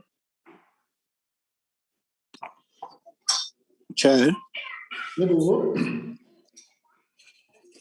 this goes closer to what we have seen with the police headquarters. I think it's a telecom building,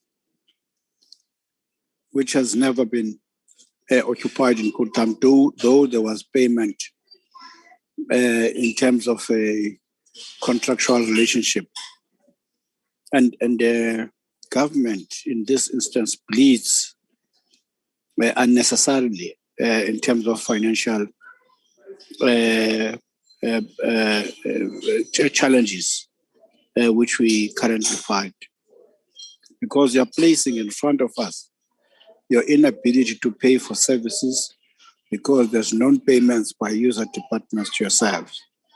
If you operate in such a loose environment, how then are we going to avert that kind of a situation where Peter robs Paul to guarantee some form of temporal sustenance?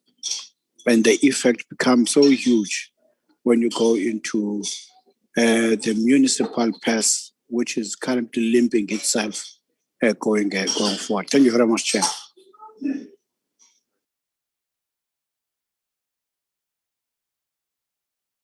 Okay, let's get a response to that. I know the SIU is also here.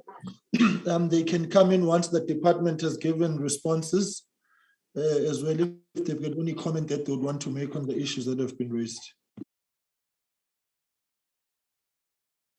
Yes, Chairman, thank you very much. Morris, would you want to follow up? Mr. Mokoto, our head of construction, is also part of the team getting the telecom towers buildings ready. You can also come in. Morris, if you are done, or if you want to add, please do that.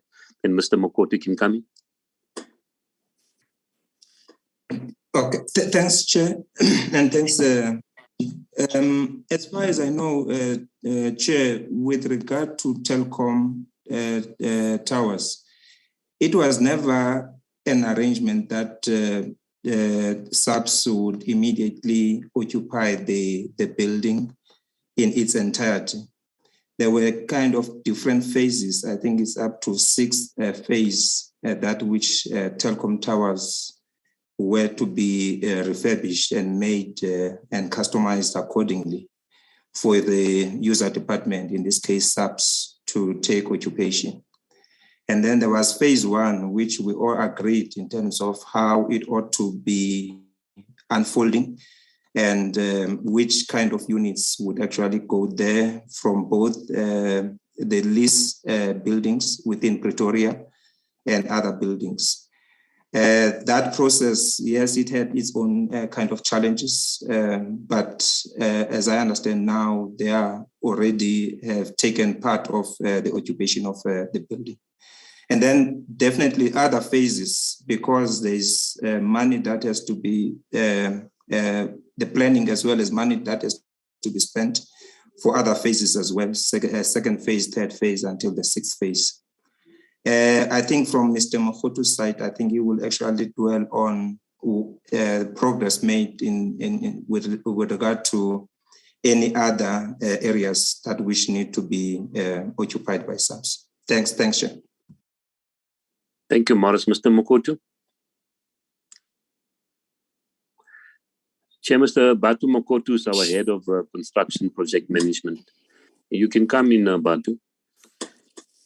Thank you, DDG, and good morning to the meeting, and all honorable members, all protocol observed. Indeed, I would like to align myself with my colleague as far as the telecom towers, in as far as its multiple phases, and we have successfully completed the telecom towers north, and the building is occupied by SAPS. However, in the complex, there's not only one building, there are multiple buildings, and the other phases have been programmed accordingly in line with the migration plan that ourselves and subs have put together. We are currently busy with the planning for the IT building, and we have the necessary needs from the client in terms of which leases will now be released for the IT building. Then in terms of the other phases, we are also engaging with our different partners, ISA, in the main, in terms of the ROT, which is the refurbish, operate and transfer model, whereby the other phases of the Telkom towers will now fit within that ROT approach so that they can be completed as soon as possible. The main reason why the ROT was opted was because of the funding limitations in our fiscus, and we needed to engage the private sector in ensuring that we fast track the outer phases of Telkom towers. Thank you.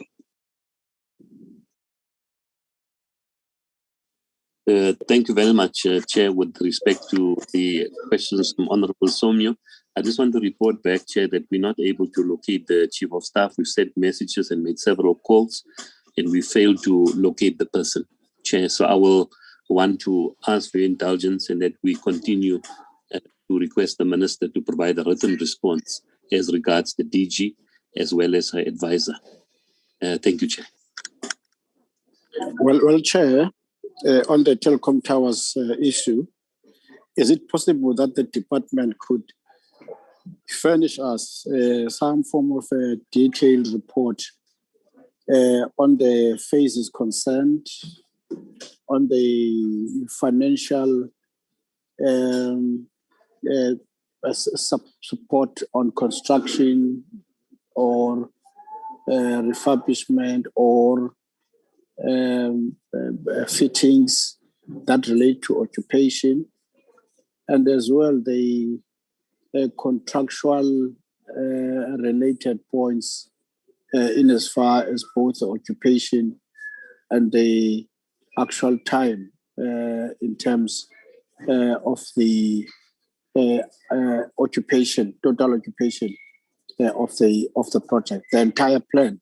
If we could probably be furnished with that plan.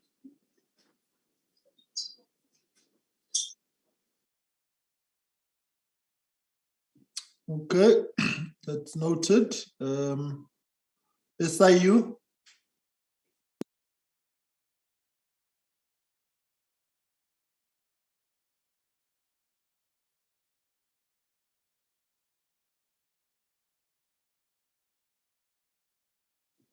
SIU.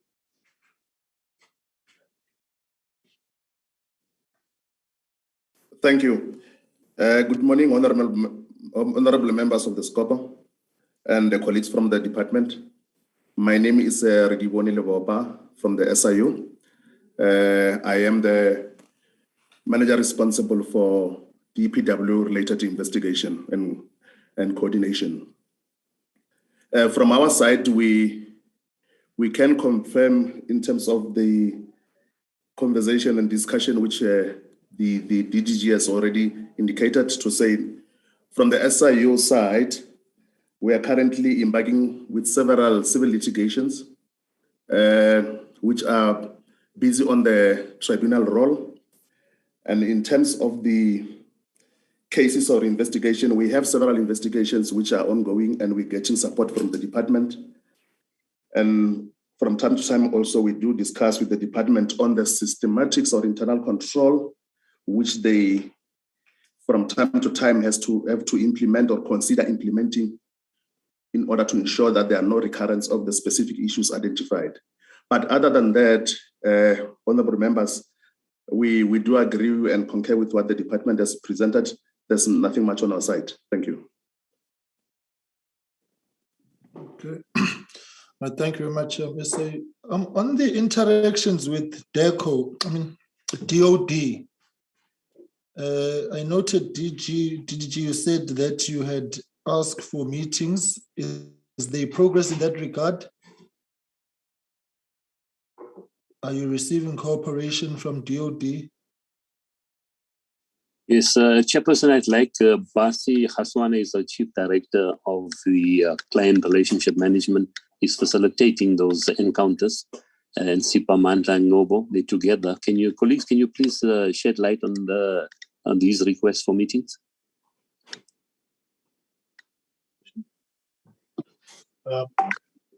Yes, Chair. It's Sipa Mandla and Nobo.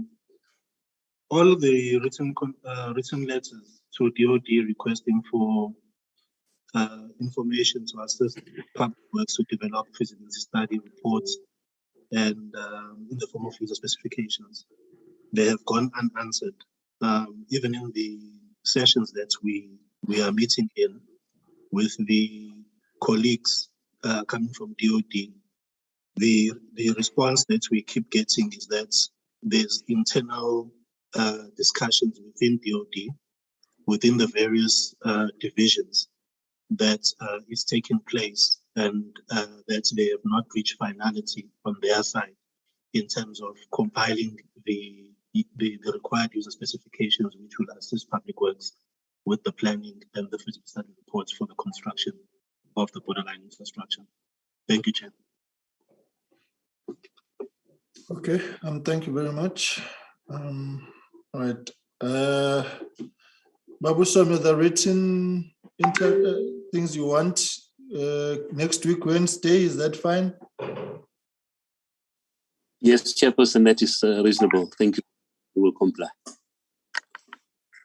All right, colleagues, are there any other issues? I can only say that I live here with very little comfort about progress. The issues that are so pertinent arising out of our own observations in our own report. And I still maintain that the manner in which the matters around the ministerial advisor are concerned are the height of obfuscation, actually.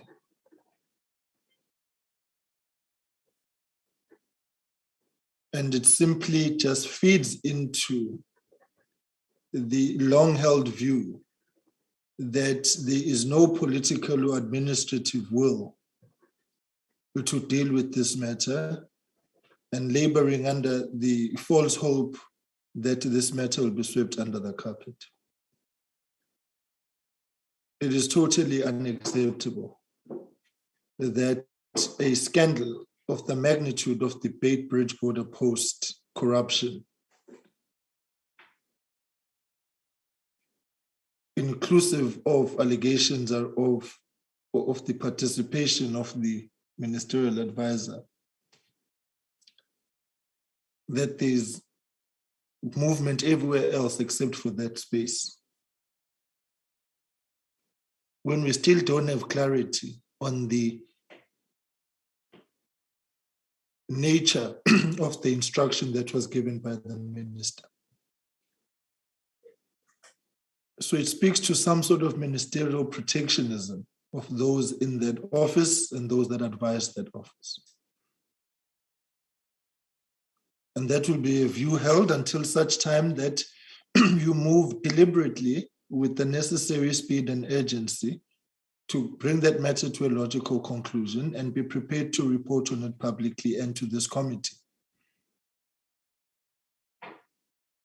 It just baffles the mind why the basic elementaries of consequence management have to elude this department. So all the other issues raised, quite frankly, and we note that the Department of Defense has not been forthcoming. We'll follow up on that. Notwithstanding the fact that there is now the Border Management Agency. And so we look at all those actors and stakeholders in that space of border security, particularly around the areas which the DDG was alluding to, of the most vulnerable spaces in our borders. But there's very little comfort, at least from my side, in terms of whether things have moved or are moving with speed. And we'll have to interact with the law enforcement agencies around areas where you have referred cases. So I think all written submissions to reach the COM Secretariat by next week, Wednesday, close of business. And then we'll take it from there. Colleagues, is there anything else on your side? Mr. Chairman, I just want to reinforce you can come in, Honorable Liz. Thank you, Mr. Chairman. I reinforce what you've said. the deadline for their written submissions. But may I request that if that deadline is not met, as we've sometimes had in the past, that we immediately on whatever the date is, write a letter of demand or some sort of very robust letter, not simply a request, with a copy to the leader of government business, saying that we haven't received these documents.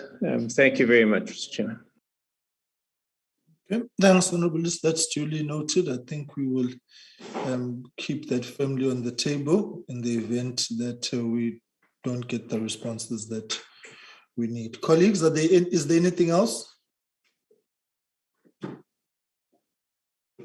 All right, on that note, DDG, to you and your team, thank you very much for this briefing.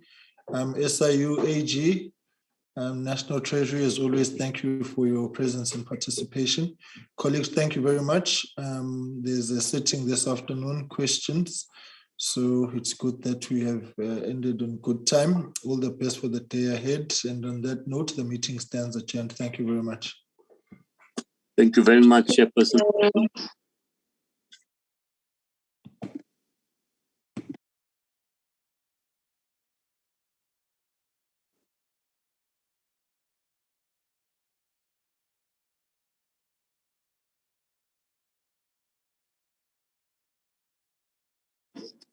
Thank you so much.